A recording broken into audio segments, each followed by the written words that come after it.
used to work as a house person at a hotel. It wasn't a glamorous job, and it wasn't something I planned on doing forever. But at the time, it paid the bills and kept my life moving. My responsibilities were a mix of maintenance and housekeeping. Support.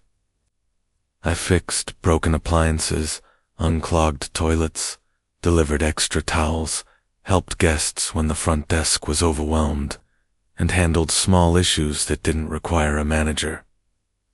I also took care of common areas like the pool, which meant cleaning it, restocking towels, and making sure everything was locked and secure. Most nights were quiet, especially during the week. Wednesday nights, in particular, were usually dead. Hardly any check-ins, hardly any movement. Just long hours of silence, fluorescent lights humming overhead, and the occasional request from a guest who needed something small.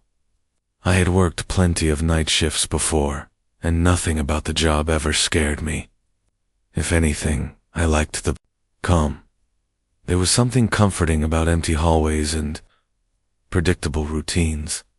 That all changed during the summer of 2023. Around that time, our hotel hired a new front desk employee to work night shifts. For privacy reasons, I'll call her Brianna. She was new to the job and still learning the systems, so management adjusted my schedule to overlap with hers at night so I could help if anything went wrong. Brianna was friendly, quiet, and eager to do things right. On slow nights, we mostly just talked to pass the time. That Wednesday night started like any other. The lobby lights were dimmed. The air smelled faintly of cleaning solution and old carpet. Outside, the parking lot was nearly empty. Inside, everything felt still. No guests checking in, no phones ringing, just the two of us going about our routines. At some point, I decided to restock the pool towels. Guests who wanted to swim had to sign a form and receive a pool key from the front desk, so no one should have been inside the pool area without us knowing. Employees, including me, carried master keys that could open most doors in the hotel. I clipped a key onto the pool door lock and stepped inside. The pool room was quiet. The water was completely still, reflecting the ceiling lights in soft, rippling patterns. The smell of chlorine hung heavy in the air. Off to one side was a small storage room where we kept towels, chemicals, and cleaning supplies. I unlocked that door and went inside, grabbing stacks of folded towels from the shelves. I bent down to grab a few more from a lower shelf. That's when I heard it. Sudden splash. It was loud, sharp, violent enough to echo through the pool room. I jumped so hard I dropped the towels in my hands. My heart slammed into my chest as adrenaline surged through me. I rushed back into the pool area, expecting to see someone running, hiding, or at least standing there in shock. But there was no one. Instead, floating gently in the middle of the pool was one of the hotel's lifesaver rings. It hadn't been there before. There was no way it could. It ended up in the water on its own. The pool was locked, empty, silent moments earlier. The lifesaver was mounted securely on the wall. Someone would have had to physically grab it and throw it. I stood there frozen, scanning the room. Nothing moved. No footsteps. No doors opening. No ripples, except the ones slowly spreading outward from where the lifesaver floated. Eventually, I forced myself to move. I pulled the lifesaver out of the pool and put it back where it belonged. I told myself maybe it had slipped. Maybe the mounting was loose. Maybe I was overreacting. Still, my hands shook slightly as I finished restocking the towels and left the pool area. When I got back to the front desk, Brianna was sitting there scrolling through something on the computer. I asked her casually if anyone had gone to the pool recently. She said no, without hesitation. Her tone was certain. I didn't tell her what happened.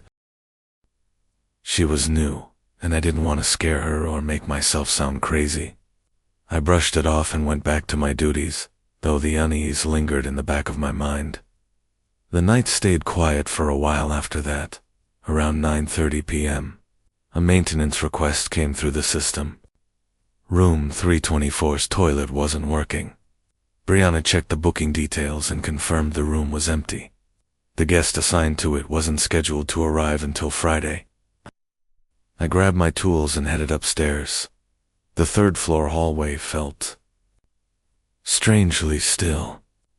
The carpet muffled my footsteps, but the silence made each one feel louder than it should have been. The lights hummed faintly overhead. I reached room 324, unlocked the door with my master key, and stepped inside without thinking. Twice thought the room layout was familiar. Bathroom immediately to the right. 2 beds further in. A small nightstand between them. I went straight into the bathroom and lifted the toilet tank lid. As I worked, adjusting the flapper and valves, something happened that made my entire body tense. The temperature dropped, not gradually, not subtly. It was sudden, like stepping into a freezer. The hairs on my arms stood straight up. A chill crawled across my skin, deep and unnatural. I stopped what I was doing and slowly stood up, scanning the bathroom. It made no sense. It was summer. A warm summer night. The room hadn't felt cold when I walked in. There were no vents blowing cold air. No windows open. Then, just as suddenly as it came, the cold disappeared. The room felt normal again. I checked the thermostat in the main room. It read 68 degrees.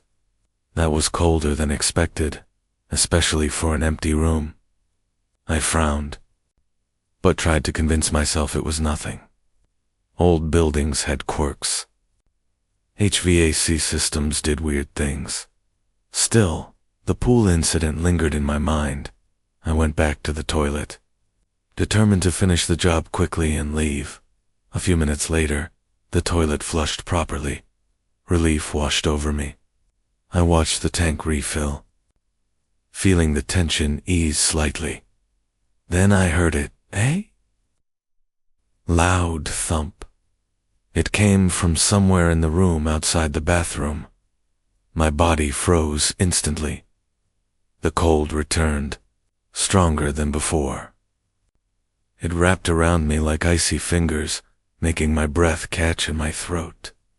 My heart began to race, pounding so hard I could hear it in my ears. No one should have been in that room.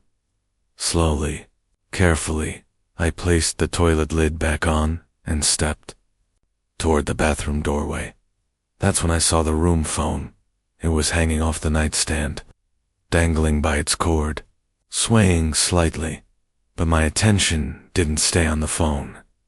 It moved past it to the corner of the room, and that's where I saw it. A tall figure stood beside the bed. It was completely black, not shadowed, not poorly lit, just black. A solid silhouette, shaped like a person but lacking any features. No face, no eyes, no clothing, no texture. It stood perfectly still. The air felt heavy, silent. I couldn't move. I couldn't breathe properly. My mind scrambled for explanations. A trick of the light, exhaustion, stress, anything, but nothing fit. The shape was too defined, too tall, too wrong. Seconds stretched unbearably long as I stared at it. Then it moved. I don't know which part of it shifted. An arm, a shoulder. Its posture. I just know that it did, and that was enough. I turned and ran. I bolted for the door, flung it open so hard I nearly slammed into it and stumbled into the hallway. I didn't look back. I slammed the door shut behind me and sprinted down the hall, my footsteps echoing in the silence. I took the stairs 2 at a time, my chest burning, my heart threatening to burst. When I reached the first floor, I went straight to the front desk. Brianna looked up in surprise as I told her I was clocking out and leaving immediately. I didn't explain. I couldn't. I just said I felt sick and needed to go. She nodded, confused but not arguing. I grabbed my things and walked out into the night air. The warmth outside felt surreal after the cold I'd just experienced as I drove. Home, my mind replayed everything over and over. The pool, the lifesaver, the sudden cold, the thump, the figure. Nothing made sense. I realized then that whatever I saw didn't feel human. It didn't act like a person. It didn't react like a person. It didn't exist like a person, and that realization scared me more than anything else. Nothing like that has happened to me since, but that night remains the scariest experience of my life. Some places hold things we aren't meant to understand. That Hotep was one of them, and whatever stood in room 324, I hope I never see it again.